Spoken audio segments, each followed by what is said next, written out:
everyone. My name is Jenny Birak, and I would like to say welcome to all of my new subscribers. I thought it was really wonderful after I made the video, The End of Corruption, which if you haven't had a chance to watch, I channeled the council for the first time, and it was a video dedicated to the astrology of the United States and the Pluto return that we have coming very quickly, that we're building to right now. I thought it was so nice that there were only like 3 or 4 comments that I had to block, remove people from the page. So, and they all came in at once. So it seemed like somebody saw the video and shared it with maybe some people that they knew. But just that one little glitch. I mean, it wasn't even really a glitch. So I thought it was really nice that it went down like that.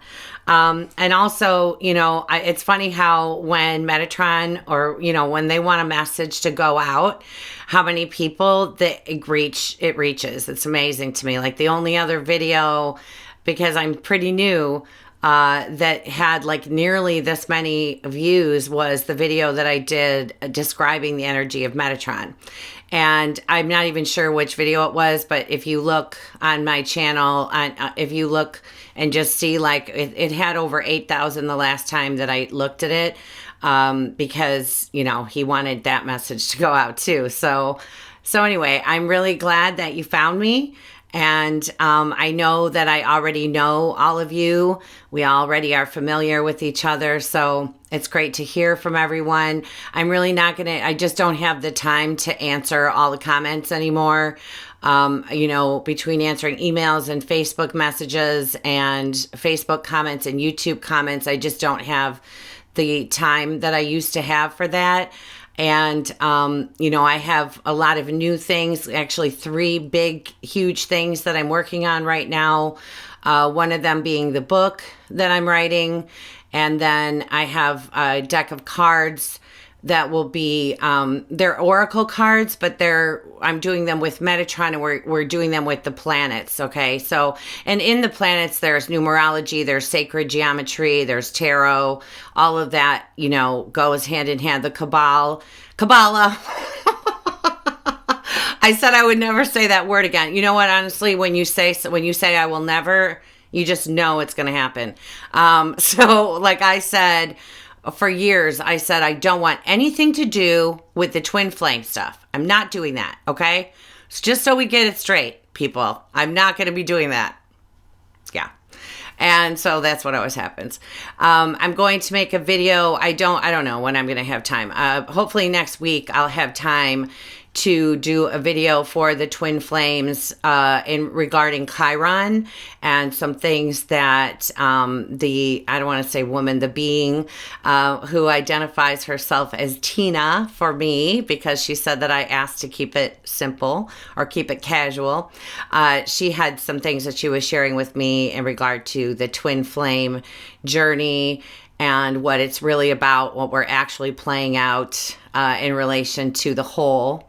So I'll be sharing some of that. We'll probably talk a little bit about twin flames today because we have a lot of significant happenings with Mars and Venus coming up.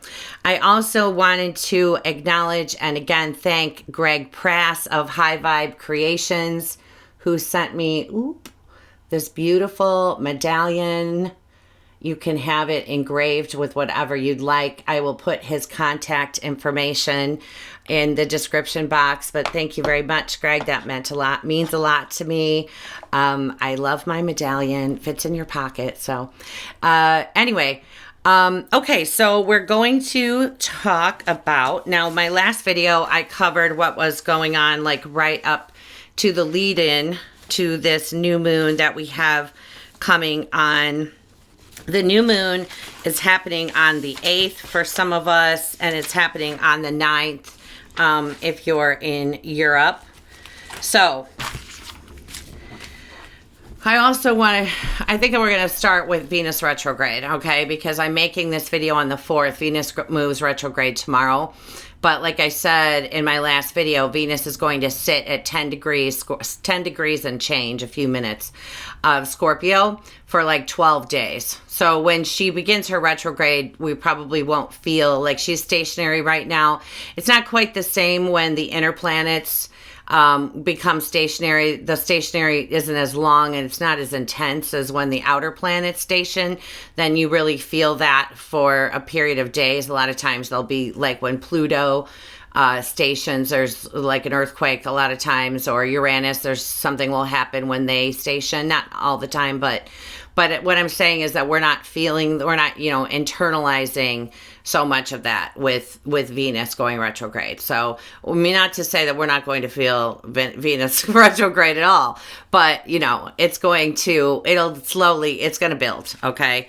And really what Venus's job is right now in the sky is to clean up all of the issues that Jupiter has been bringing to our attention in regard to our own shadow over the last year that he has spent in, almost a year, that he has spent in Scorpio. So he's been there for 11 months. He's going to move into Sagittarius November 9th. And so there's a lot of big things coming up in November, but October is pretty big too. So the new moon is at, for the United States, it's 10:46 Chicago time and 4:46 London on the 9th. So what's interesting about this new moon, when planets are, when we look at a natal chart, you look at like how the planets are aspecting each other in relation to their how they're reaching the earth, how they're aspecting the earth, okay? And then they're aspecting each other. There's something called declination. So all of the planets, go like this far above the equator and aspecting the earth, and this far below the equator. And what happens is that sometimes planets go out of bounds. If the planets are all clustered at the same, degree of declination, then that's like the same energy as a conjunction. So when this new moon occurs, which will be in Libra, it'll be ruled by Venus retrograde, okay? So Venus retrograde is a period of 40 days and 40 nights, during which she becomes the morning star. Now, if you remember, there's a lot of tie-ins with Jesus. So those of us who were fed on the King James teachings, we know that Jesus was referred to as the morning star, okay? And he went to the desert and was tempted for 40 days and 40 nights, yes. So what Metatron is saying in relation to that was that it was testing his values, okay? And that's what Venus is about, okay? So this will be different for everybody, but the focal point of the Venus retrograde is to clean up imbalances. Venus in Libra is about balance, okay? And the balance in partnership, like the codependency, the equal give and take. And during her retrograde, this is going to happen for us on the 26th of October. So it's just right after this full moon is when Venus is going to conjoin the sun. Okay. She's going to meet up with the sun. And then she goes through the period where she becomes the morning star. Okay.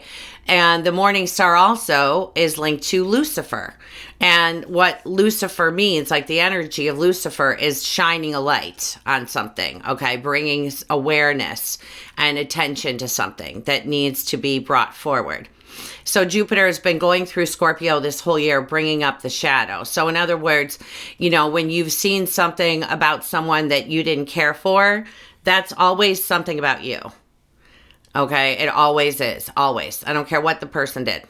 When someone shows us something, we're always reflecting, okay? And the idea is not to like deflect that and blame the person or have judgment for the person. The only way that you can test what your, all of the aspects of yourself believe is through kinesiology when you do body dowsing. Because, like I look at people's charts and I say, okay, it looks like this, or Metatron will tell me specifically, this. And the person will be like, well, and me too. Like, oh, I don't think that because, and I always explain to people how I have a child with special needs and I love her just like you love everyone loves their children, right? And you would do anything to help your children, right?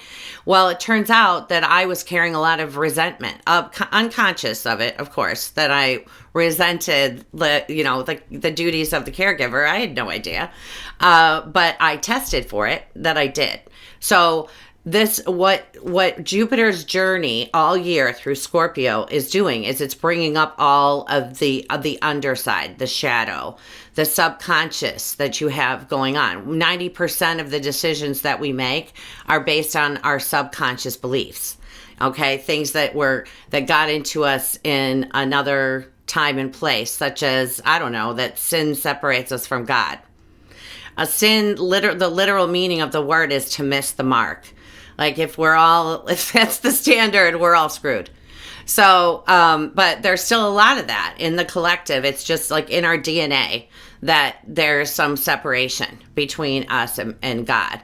And that brings up feelings of worthiness, okay? When we think that we have to earn that relationship with God, like we're not just worthy just because it's our, who we truly are, and just because we exist and just because we're a human being, that we're not allowed to have that connection. Like there has to be some kind of performance or some healing done or, something that we do that allows us to have a connection with Almighty God, okay?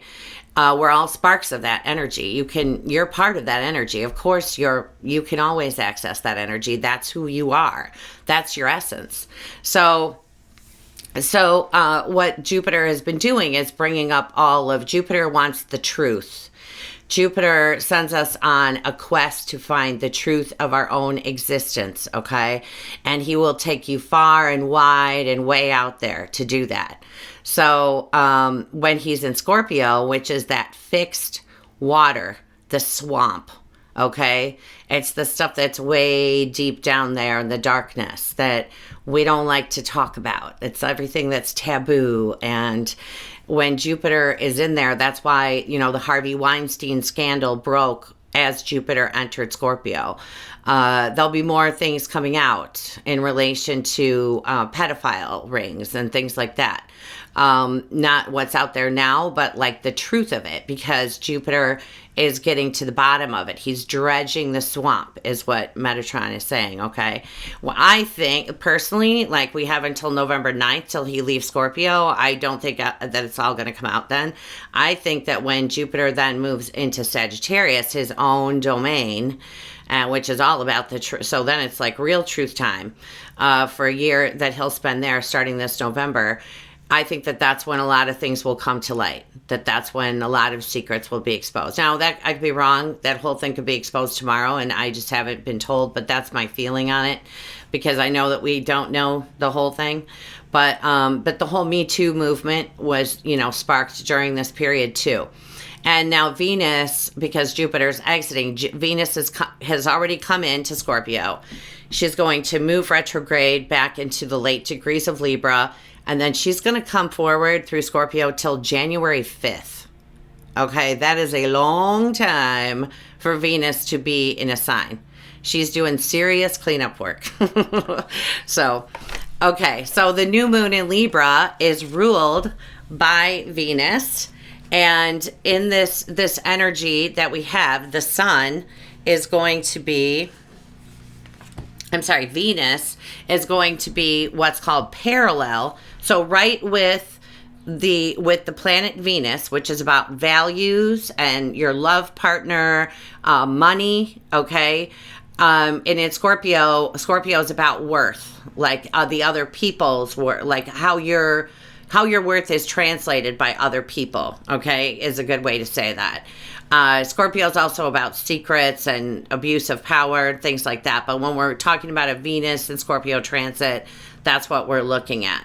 So Venus will be with Pluto, okay? So Pluto is the ruler of Scorpio, who brings death and transformation, the phoenix rising from the ashes, and Saturn, which brings stability and like there's a permanence, okay, to what happens. And then opposing them is Mars, the masculine. Mars is in Aquarius, where he just wants to be free. He doesn't want to deal with the nonsense anymore. He wants his way. He wants to break out of the shackles that are holding him. Mars is also the self. Mars rules the first house, Aries, which is about the self and our basic needs, our survival instincts. Okay, that's why Mars battles and fights, because it's like the fight to survive. So here we've got Pluto, Saturn, Venus, and then opposing them is Mars. So it's almost like an energy of cutting something out and getting rid of it.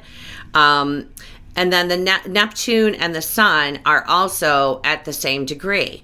Neptune is like it's the planet of spirit, and it can also make things a little bit fuzzy, but it's more the energy of all of this is like the judgment card, where spirit or your soul has a say now in what's going on. Not that they never did, but this will be, he's saying it's emphasized more. And that what is struck down or what is removed is done. Okay. And it's always something that doesn't serve us any longer.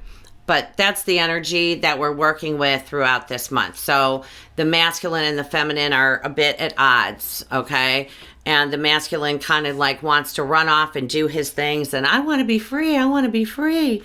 And the Venus, just the feminine, it kind of is like the feminine's fed up is what it kind of, what it really looks like to me. Oh shoot.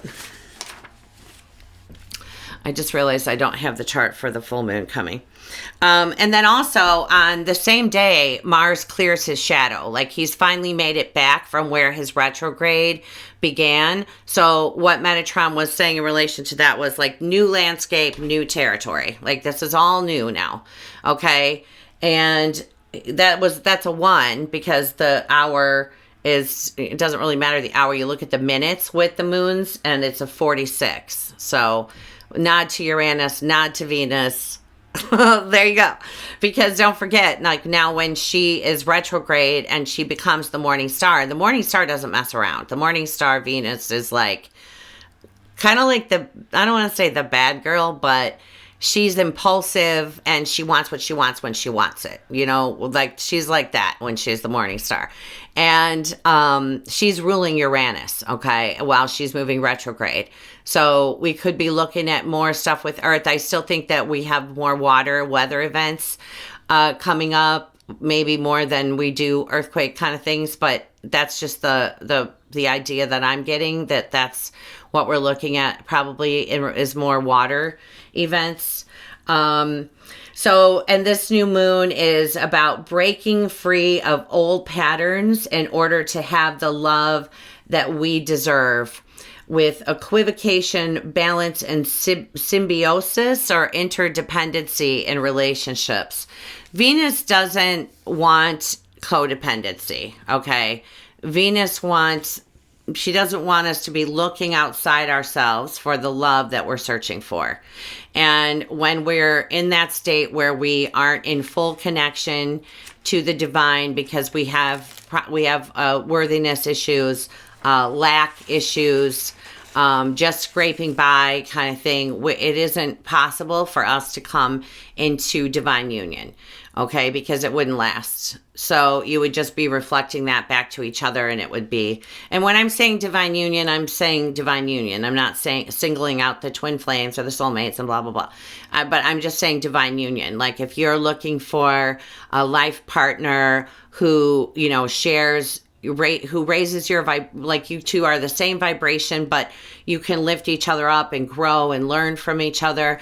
If you're not in full connection to the divine, the I am presence within you, if you haven't come into the fullness and are able to recognize who you truly are, that will be delayed, because otherwise you're just broken and trying to come together with someone else who's broken.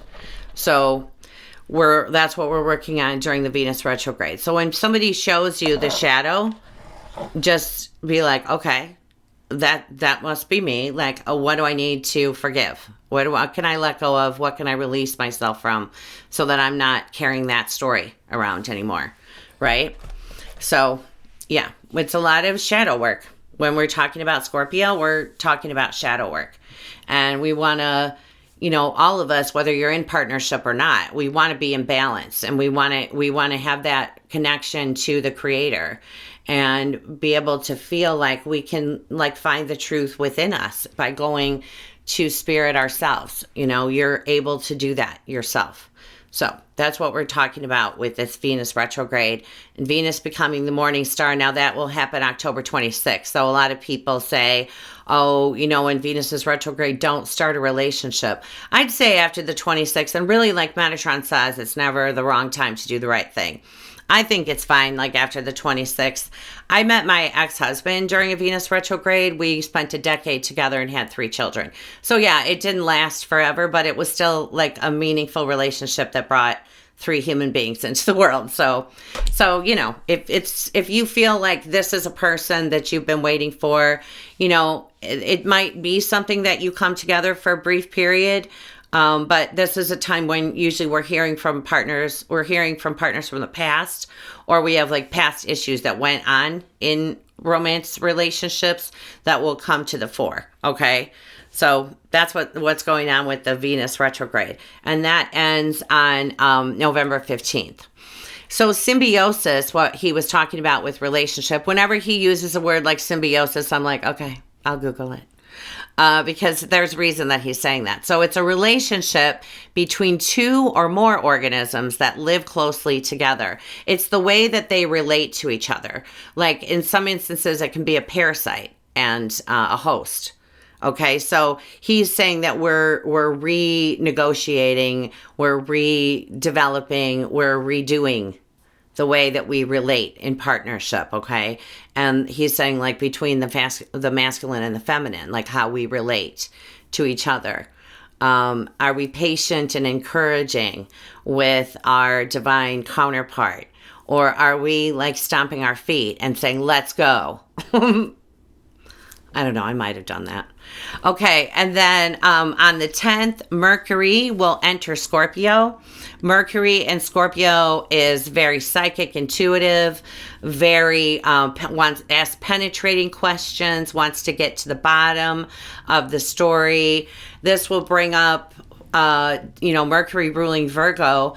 Mercury rules diet, habits, even habits. When you're talking about Mercury and Pluto, which I have a mutual reception, and Mercury now being ruled by Pluto, this can be addiction. Okay. So that's a lot of what's been happening this last 12 months too.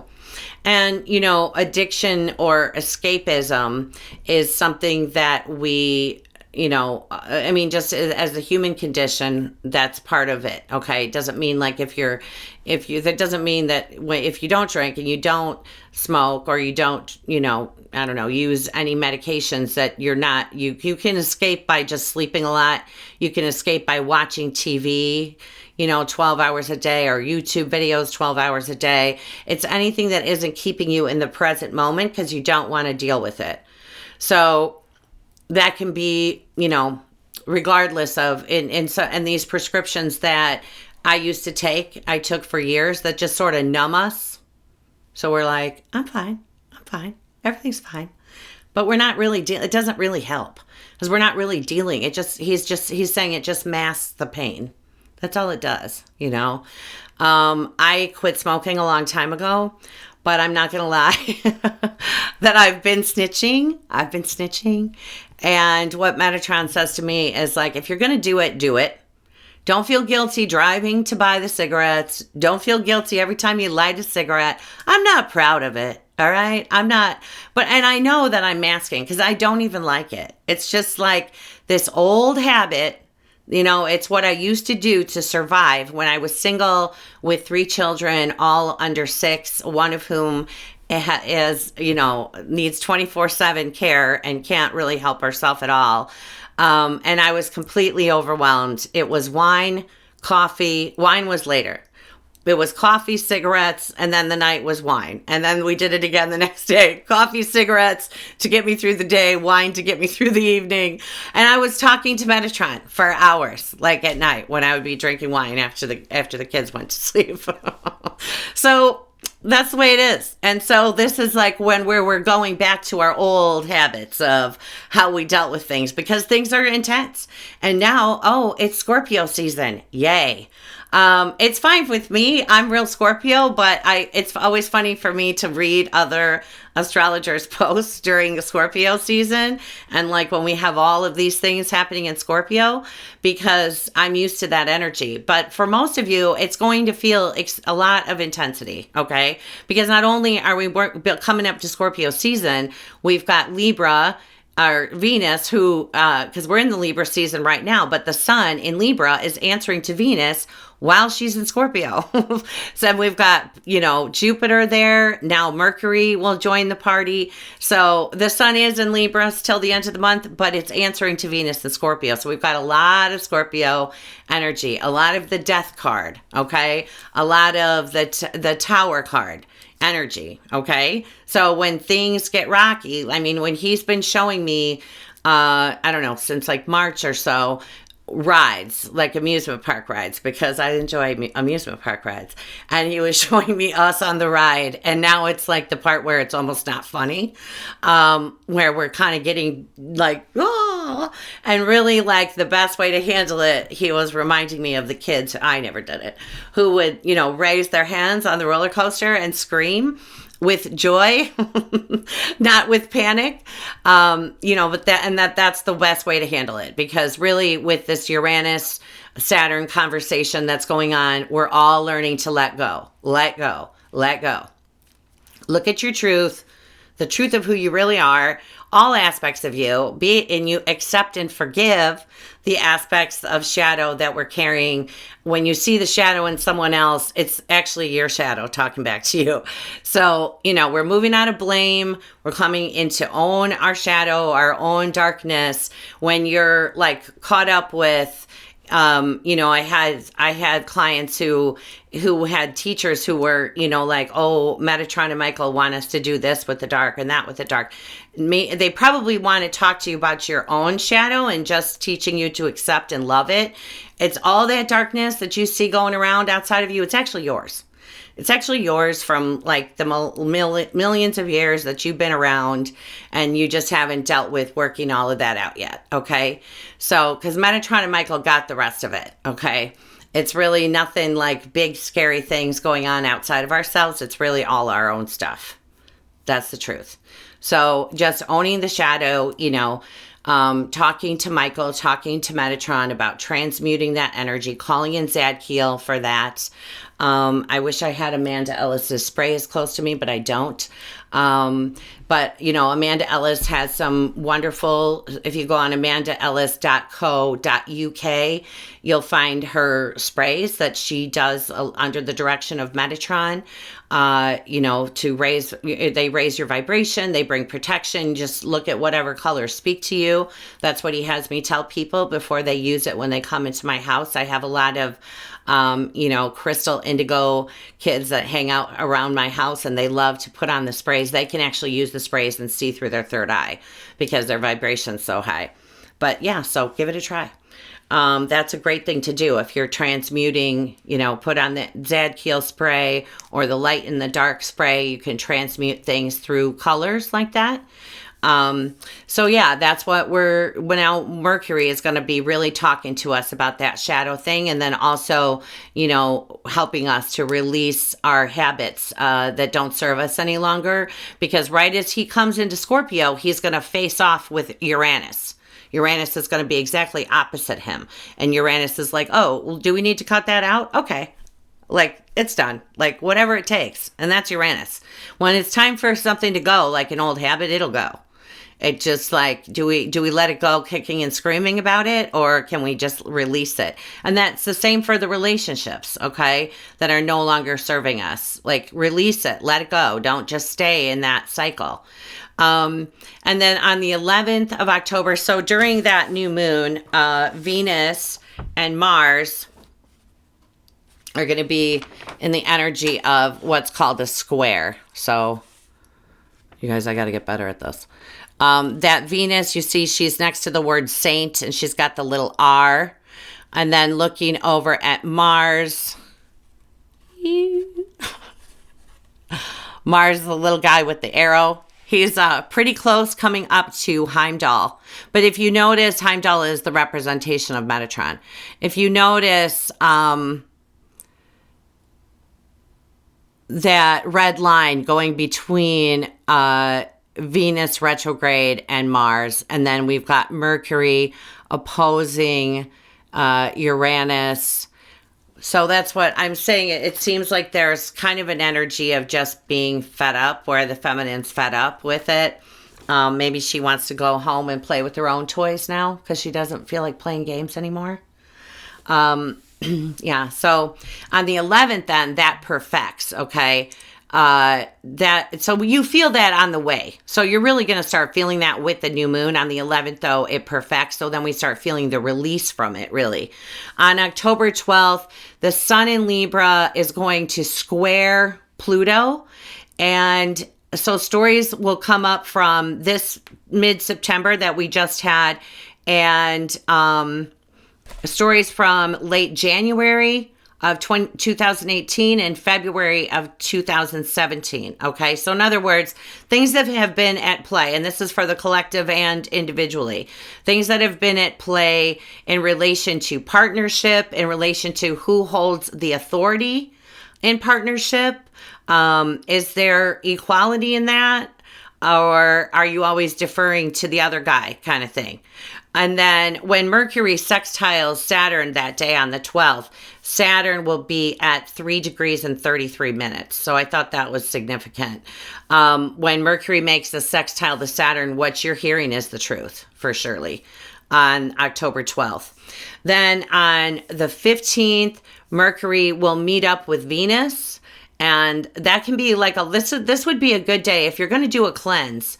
Venus is food too, okay? Because it rules agriculture, the bounty that comes from the earth. So if you're going to start a cleanse, October 15th would be a great day to do that, or make some adjustments in your diet and exercise routine. You could also, get information about a partner.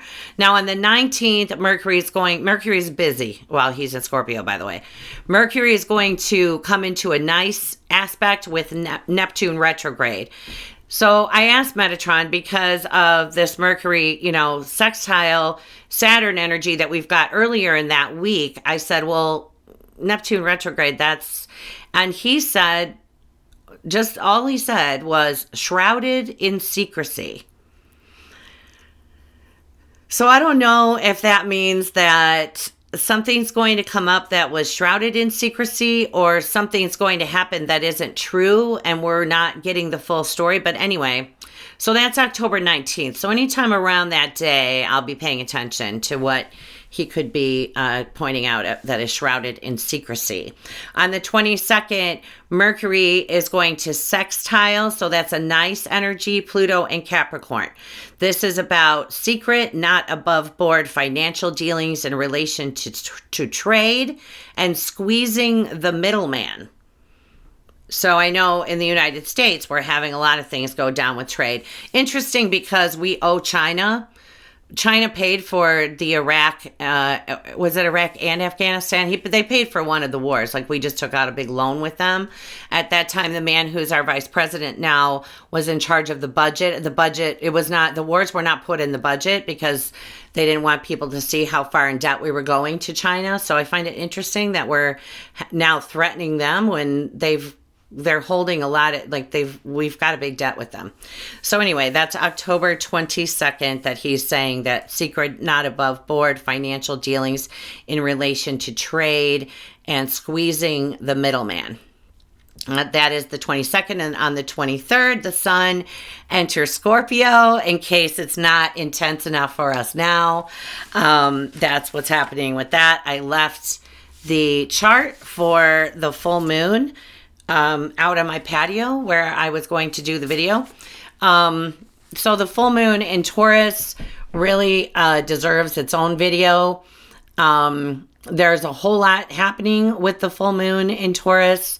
And so I will probably put that out in a couple of weeks, because I guess it just wasn't meant to be. Or I would have it with me. But the full moon in Taurus is on Uranus. And when I show you the chart, it's like if I was looking at that chart for that full moon, that's on the 24th, by the way. Or is it 24th, 25th? I think it's I think it's the 24th for everybody. Yeah, so that chart, like if I was working with a client and looking at that chart, I would say like, oh, you came in with a very high vibration. All of the planets are on one side of the chart, above the horizon. So yeah. All right, everybody. So everyone have a great week. My website is where you can book a session with me. There's a page that says book a session. I'll leave astrologyforascension.com, the name of my website. Oh, and I almost forgot. The sale on the website is going to be finished when Venus finishes her retrograde. That's November 15th. And I've had to make a lot of adjustments in my schedule. So, you know, if you book by November 15th, I'm booking now like on the second week of November is where there's openings now. But you can get that price no matter, you know, if you book for a December appointment, doesn't really matter. But the prices are going to change after November 15th. And the availability is limited a lot more now, just because I have a lot of things that Metatron, that they would like me to concentrate on, instead of all my focus, so much of my focus going to sessions. I just don't have enough time in the day. So anyway, everybody, take care. Sending everyone so much love and blessings. Bye-bye.